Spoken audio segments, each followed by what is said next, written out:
This is Pause and Respond, a practical system for emotional leadership built on one standard: tell the truth, then respond with discipline. I'm Josh Ryan, licensed professional counselor and creator of the Pause and Respond framework. Each episode breaks down how to interrupt reactivity, how to take ownership and choose aligned behavior. Leadership and healthy relationships begin where reaction ends. So let's move forward. Most conflict doesn't begin with disagreement. It begins with speed. Something happens.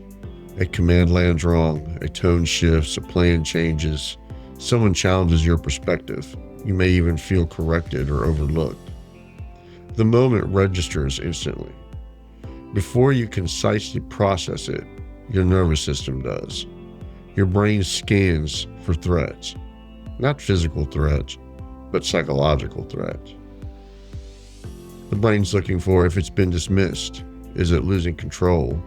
Is it being judged or misunderstood? That scan happens in milliseconds. And once it detects something it doesn't like, the body begins to activate.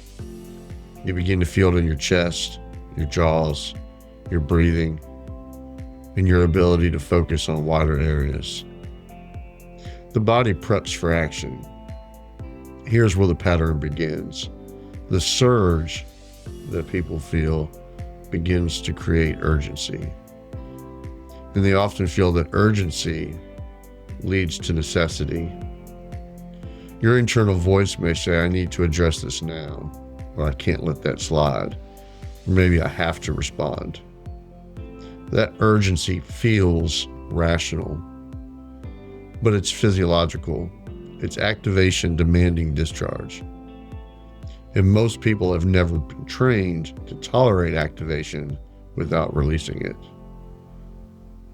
So they go ahead and release it through words, through tone, through interruptions, through volume, or maybe even through withdrawal.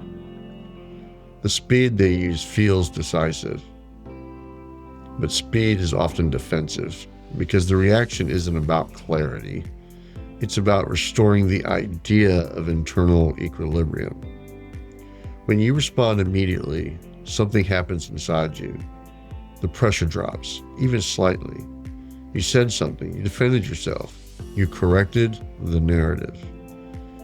The system at this point can begin to relax, and your brain registers success, that it worked. Not because the conversation improved, but because the tension has been reduced. That's reinforcement, and reinforcement builds patterns. Over time, immediate reaction becomes automatic. You don't even recognize the surge anymore. You recognize the speaking. You recognize the tone shift or the escalation. But you don't notice the microsecond between activation and reaction. That microsecond is where discipline could live. But without training, that space disappears. Another layer of the pattern is identity protection. Immediate reaction is rarely about the content of the conversation. It's about the meaning attached to it. If disagreement feels like disrespect, if correction feels like humiliation, if delay in what one wants feels like rejection, your reaction is actually defending identity, not the facts of the conversation. When identity feels threatened, speed begins to increase, because speed feels like strength. Slowing down in that moment can feel weak, exposed, even uncertain. So people begin to double down. They speak faster, they raise the volume more, they become more absolute and rigid, because certainty feels stabilizing. But certainty under activation is rarely accurate. It's protective. There's also the illusion of efficiency. Immediate response feels productive. It feels like you're handling it. But handling and escalating can look similar in that moment. Immediate reaction often solves discomfort. It rarely solves complexity. Complexity requires patience. One more layer. Immediate reaction becomes predictable, and predictability builds expectation. People begin to anticipate your speed. They brace before you speak. They rehearse how to deliver information safely. They soften disagreement. You may not see it happening, but it shapes environments. And once speed becomes your signature, it ultimately becomes your reputation. You begin to believe, I just react fast. I'm direct. I say what's on my mind. But direct and undisciplined are not the same. The pattern is this: trigger, activation, urgency, discharge, relief, and then reinforcement. And because relief feels good, that loop begins to strengthen. Not because it actually improves outcomes, but because it reduces internal discomfort. That's the pattern. Immediate reaction is not clarity. It's untrained urgency. And until urgency is interrupted, reaction will continue to outrun authority. Here's the shift. Speed feels powerful, but timing is powerful. There's a difference. Speed is instant. Timing is discipline. Most people equate immediate response with strength. They believe that if they don't answer quickly, they somehow lose the ground, maybe lose authority or clarity or even control. But the opposite is often true. When you react immediately, you are revealing that your nervous system is in charge. When you delay intentionally, you are revealing that you are in charge of your nervous system. That's authority. Let's go deeper on that. Immediate reaction is driven by discomfort. Discomfort says, end this feeling now. Discipline says, hold this feeling steady. That's the shift. You stop trying to end discomfort and you start trying to regulate it. You stop asking, how do I win this moment? And you start asking, how do I stabilize this moment? Stabilization requires time, even 5 seconds, even one breath. That small delay changes the chemistry of the interaction because the nervous system is contagious. When you escalate quickly, the other person escalates quickly. When you slow down deliberately, the other person recalibrates. Not always, but often. And even when they don't, you still remain anchored. That's leverage. The shift also involves identity. If you see yourself as someone who just reacts fast, you will defend that behavior. You will justify it as honesty. You will label it as directness. But directness without discipline is volatility. The shift is replacing, I'm just wired this way, with, I can train my timing. Timing is trainable. Authority is trainable. Composure is trainable. Another layer of the shift. You stop equating silence with weakness. In high-pressure moments, silence can feel exposed. It feels like surrender. But intentional silence is calculation. It allows your brain to widen perspective. It allows your language to become more precise. It prevents you from saying the sentence you'll have to replay later. Delayed response is not suppression. Suppression buries emotions. Delay organizes them. You still feel it. You still address it. But you address it after your physiological state stabilizes. That's the distinction. The shift changes your goal in conflict. Instead of trying to win quickly, you try to win cleanly. Clear conversations leave less residue. That means less repair and less regret. When you delay, you gain. Better word choice, better tone, better posture, ultimately better judgment. And better judgment compounds. Another critical shift. You begin to understand that not every thought deserves immediate expression. Every surge is not instruction. Every emotional spike is not a command. When you delay, you create a filter. And filters demonstrate maturity. The person who can tolerate 5 seconds of discomfort has more authority than the person who discharges instantly. Because tolerance is strength, and strength is what builds trust. When people see that you do not erupt under pressure, something changes. They tend to lean in. They become more honest, they test less, and they respect more. Not because you're louder, because you are steadier. The shift is simple in language, but powerful in impact. You stop reacting on impulse and start responding on intention. You stop letting urgency dictate timing and start letting discipline determine it. You realize something critical. The first impulse is not the best version of you. It's just the fastest version of you. And the fastest version of you is not always the strongest. When you choose delay, you are not retreating. You are recalibrating. And recalibration is what separates emotional volatility from emotional authority. That's the shift. From speed to timing, from urgency to discipline, from discharge to direction. If this resonates, here's something important. You cannot rely on willpower in high-pressure moments. You need some type of rehearsal.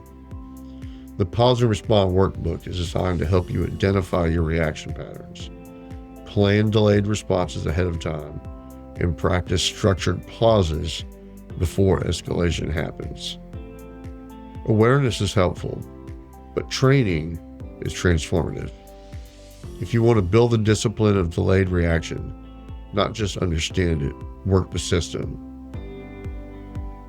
The workbook and the Pause and Respond book can be found at pauseandrespond.com. Now let's keep going. Immediate reaction feels productive, but it is often expensive, not because you're wrong, because of what speed communicates. First, it costs safety. Emotional safety is not built on agreement. It's built on predictability. When your responses are fast and intense, people don't know what version of you they'll get when you're under pressure, so they adjust. They soften feedback, they filter disagreement, they may even avoid certain topics, not to manipulate you, but to protect themselves. When safety decreases, honesty decreases. And when honesty decreases, growth decreases. That's the first cost. Second, it costs credibility. In leadership, in relationships, in parenting, in partnerships, stability is influence. The person who remains measured during tension becomes the reference point in the room. The person who reacts immediately becomes the variable. And variables create instability. You may be competent. You may be intelligent. You may even be right in the situation that you're in. But if you are emotionally unpredictable, your credibility is quietly reduced. Not publicly challenged, quietly adjusted. People don't say, "I don't trust you." They simply bring you less. They bring you less complexity, less disagreement, less truth. That's expensive. Third, it costs clarity. When you react immediately, you narrow the conversation into your interpretation. You defend before fully understanding. You respond before fully processing. Speed reduces comprehension, and reduced comprehension increases miscommunication. The irony is this: the faster you respond, the more likely you are to misread. And misreading creates further conflict, which reinforces urgency the next time. That's how the cycle forms. Fourth, it costs repair time. A sentence delivered in activation can take hours, sometimes days to untangle. Tone lingers longer than content. People forget the exact words. They remember how those words felt. And repeated emotional spikes create anticipation. Anticipation changes posture. People enter conversations prepared for volatility. That posture limits openness, even after repair. Fifth, it costs self-respect. This is the internal cost. After a fast reaction, there is often replay. You revisit the conversation. You think of better phrasing. You wish you had slowed down. You recognize that your tone outran your intention. The gap between intention and behavior erodes confidence, not dramatically, but gradually. When your actions repeatedly outrun your values, you begin to doubt your own consistency. That doubt weakens authority internally. Influence is built on emotional steadiness, the ability to handle tension without escalating it. When you delay poorly or not at all, you lose leverage, because leverage is the timing. The person who controls timing shapes direction. The person who reacts instantly relinquishes that control. Over time, this sharpens identity. Not the identity you claim, but the identity others experience. They may be saying to others, "Careful how you say that. Don't bring that up right now. Let's wait until they're in a better mood." Those phrases are signals that your speed has become a variable. And variables limit responsibility. People are often given greater responsibility when they demonstrate emotional containment. The ability to have containment signals maturity. Volatility signals risk, even in subtle ways. Finally, immediate reaction costs opportunity. Some conversations require depth. They require nuance, context. When urgency dominates, nuance disappears. Complex conversations become binary. They end up being right, wrong, attack, defend, agree, disagree. But growth lives in complexity, and complexity requires patience. When you cannot tolerate 5 seconds of activation, you sacrifice access to deeper resolutions. That's the real cost. Not the loud arguments, smaller conversations, reduced access, lowered influence, the erosion of authority. Immediate reaction solves discomfort. Delayed response builds reputation, and reputation compounds. Every moment of speed either reinforces volatility or reinforces steadiness. That's the cost, not catastrophe, not trajectory. All right, so now practice. If speed is the pattern and timing is the shift, then discipline must be trained deliberately. Delayed reaction is not personality, it is rehearsal, and here's how you train it. Number 1, install the 5-second rule. Inhale through your nose for 4, exhale slowly for 6. Longer exhale signals safety to your system. 2 cycles are usually enough. This is not meditation, it's calibration. You are bringing your body back into range. Delayed reaction requires physiological stability. Without that, discipline begins to collapse.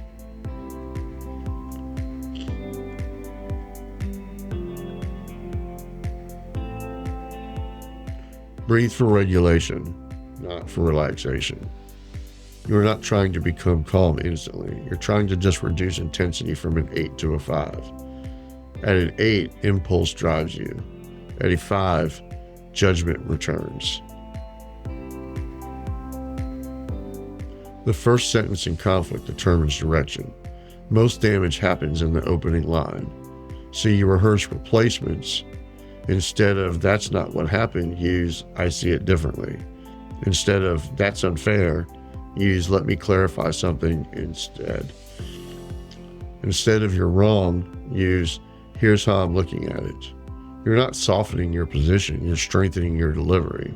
Lower intensity increases influence. Rehearsing replacement sentences in advance makes delay easier under pressure. Preparation reduces urgency. Ask before you assert. Speed asserts. Discipline gathers. Before you defend, ask one clarifying question. What did you mean by that? Can you walk me through your thinking? Help me understand what you're seeing. Questions slow escalation. They also give you time, and time is the leverage. The more information you gather, the less reactive your response becomes. Authority listens before it corrects. All right, train under low stakes. You do not build delayed reaction in high stakes conflict first. You practice in small moments, minor inconveniences, low pressure disagreements, interruptions that normally irritate you.